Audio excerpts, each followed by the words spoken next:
Dhe paralelisht me këtë incident që ka ndodhur ditën e dieshme, një problem tjetër për qytetarët që u shfaq dukshëm ditën e sotme është dhe reduktimi i flotës urbanëve nga ana e shoqatës transportit, me idenë që qeveria nuk po subvencionon. Si shpjegohet fakti që në shumë vende të Europës, në fakt që kur filloi kriza e çmimit të naftës, vende ndryshme si Italia, Spanja dhe të tjera morën një plan konkret mazar, ndërsa në Shqipëri nuk kemi asgjë përveç vëzhgimeve dhe monitorimeve nga ana e qeverisë. Atëherë, çdo konflikt që ndodh në arenën ndërkombëtare është normale, do japi impakte negative në ekonominë ndërkombëtare.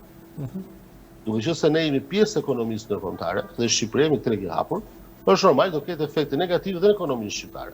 Ashtu si do ketë dhe në ekonominë italiane, franceze apo të vendet të Ballkanit. Tash kemi një historik edhe të kaluar, kemi historikun e pandemisë, kemi historikun e vitit 2022 kur filloi lufta në Ukrainë. Dihet që këto dhe krizash japin efekte negative në ekonomi. Ashtu siç është gjykuar dhe siç është vepruar nga gjithë këto vende, është ndërmarrë që këto kosto që vinë në ekonomi të mos përballohen vetëm nga dy aktorët e tregut që janë konsumatori, pra familja dhe sipërmarrja që është biznesi. Po dhe shteti të hyjë në lojë për të minimizuar koston. Duke marrë nga njëra anë dhe paketa mbështetëse financiare, pra financime direkte ndaj ekonomisë, njëkohësisht dhe reduktime të barrës fiskale për të japur ndihmë operatorëve të tregut. Këtë që e kanë bërë gjithë vendet e Europës sot. E kanë bërë të vendet e Ballkanit. Të vetmi që ende presin për të marrë iniciativën qeverisë shqiptare. Fatkeqësisht. Jemi vendi me çmimin e karburantit më të lartë në rajon, si pasojë të taksimit 60% të çdo litri nafte, 60% e vlerës shkon taks në arkën e shtetit. Ndërkohë që vendet tjera kanë masën 35, 40 deri 45%. Ne kemi mbi 60% realisht. Por thjesht vazhdojmë ende të vëzhgojmë, si shpreh qeveria shqiptare. Historiku çfarë ka treguar, edhe në kohën e pandemisë, edhe kur filloi kriza vitit 2022 luftës në Ukrainë, qeveria shqiptare në një moment i ndërmori masat. Por masat ishin të parë të vonuara, pra e kanë dhënë efektin shumë të ulët se shpritej. E dyta ishin të minimaliste, ishin shumë të vogla se masat që morën vendet e tjera. Dhe praktikisht si u përkthyen këto? U përkthyen që në vlerësimin e Fondit Monetar Ndërkombëtar, instrumentat që ndërmori qeveria shqiptare ishin aq minimaliste dhe aq të vonuara, sa nuk dhanë absolutisht impakt. Por ekonomia, në momentin që ka një goditje, është si puna e sëmurit. Një sëmur që të shërohet, nuk shërohet dot brenda ditës, absolutisht jo. Por mjeku do t'i japi ilaçet e duhura, pra të ndërmarrë ato iniciativa të duhura dhe në masën e duhur, dhe njëkohësisht ilaçet i japi në kohën e duhur, jo t'i japi me vonesë. Siç po ndodh realisht, po ndodh sot që ende deri sot nuk flitet absolutisht për paketa mbështetëse. Pra kjo ekonomia shqiptare, ky pacienti i smur, po themi ekonomia shqiptare, edhe ditë bukur kur qeveria të zgjohet nga gjumë dhe thotë, "Ok, unë ta mbështes ekonominë shqiptare dhe sektorët e saj, përfshirë edhe sektorin e transportit." E para do nëse mbështetemi të kaluar do marrë përsëri paketa minimaliste pra shpërfillëse, e dyta do të jenë aq të vonuara, sa s'do bëjnë fare efekt. E çfarë u pa nga kjo gjë? Pse më bëhet atë? Janë vendet të tjera italian bëhet atë, janë spanjollët, francezët, gjermanët, anglezët, grekët, serbët, kosovarët, maqedonasit, malazezët bëhet atë, ata që kanë marrë. Dhe vetëm ne do prisim të monitorohemi zhvillimet e tregut. Kemi qenë të vonuar edhe në kohë të pandemisë dhe i pam pasojat. Kemi qenë të vonuar edhe në kohë kur filloi lufta e Ukrainës dhe i pam pasojat. Dhe në vend që me këto politika, instrumenta si buxhetore ashtu fiskale, që të merren në kohën e duhur, të minimizojmë kostot, se kostot do ketë lufta. Nuk po themi që eliminohen kostot e luftës, është absurditet ta thuash. Por një gjë është të përballosh të gjithë krizën në mënyrë frontale, dhe një gjë është të marrësh në kohën e duhur, dhe në momentin e duhur, dhe në masën e duhur këto instrumenta, këto masa, këto politika mbështetëse, fiskale apo buxhetore që është ato, për ta minimizuar në maksimum, për të bërë çmos që të efekte sa më të ulta. Pse duhet presim? Ora edhe një grip, mund të kalojë edhe vetë.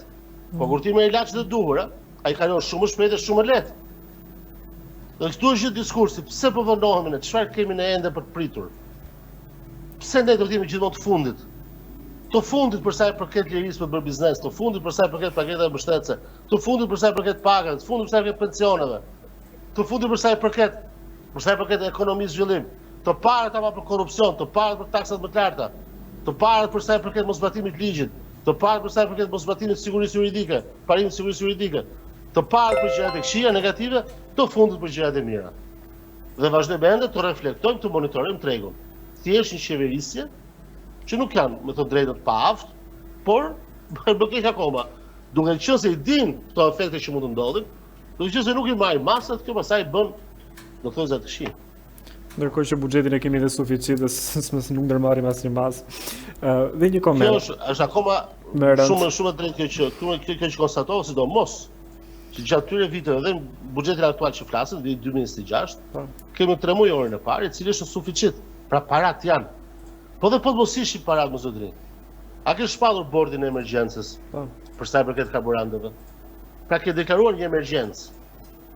Tani, a do sillesh në kuadër të emergjencës apo do sillesh si në një situatë normale?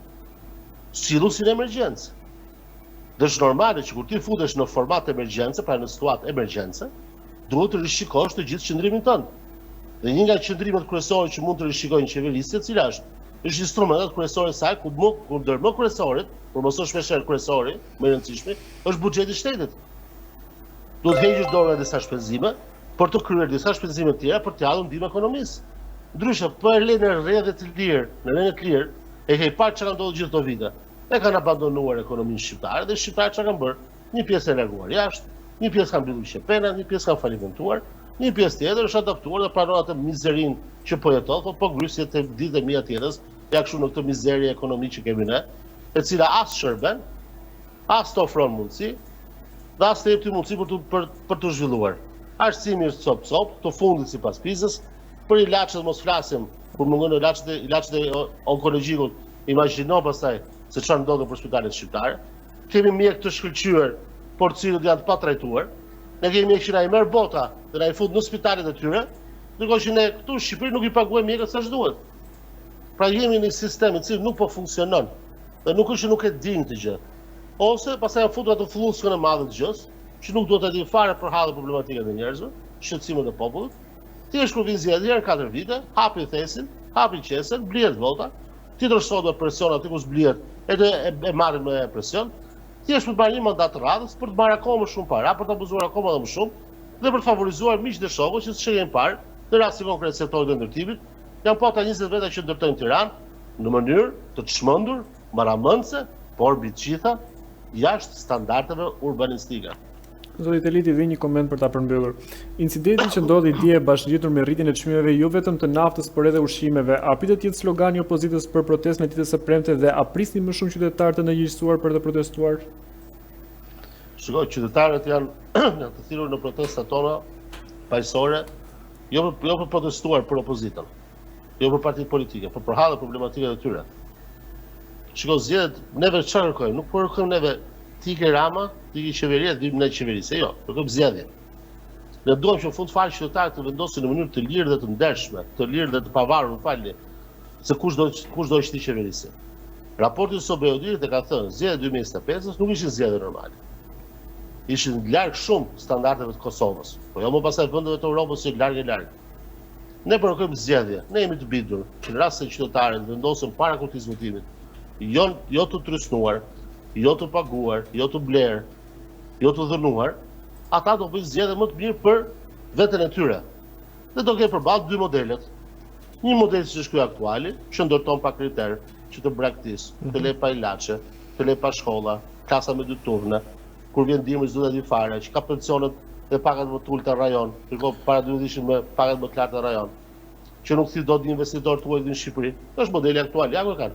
Modelin e korrupsionit, ja ku e kanë. Modelin e klientelizmit, ja ku e kanë. Ama që shqiptarët duan një diçka ndryshe, një model që jo perfekt, absolutisht jo perfekt. Një model që të ketë gabimet e veta, po jo faje siç janë këto aktualet, të bëjë zgjedhje vet. A kanë qenë shqiptarët të lirë për të zgjedhur në zgjedhjen e fundit? Jo, nuk ishin. Nuk e themi vetëm ne si opozita, thot raporti i Sobeodirit.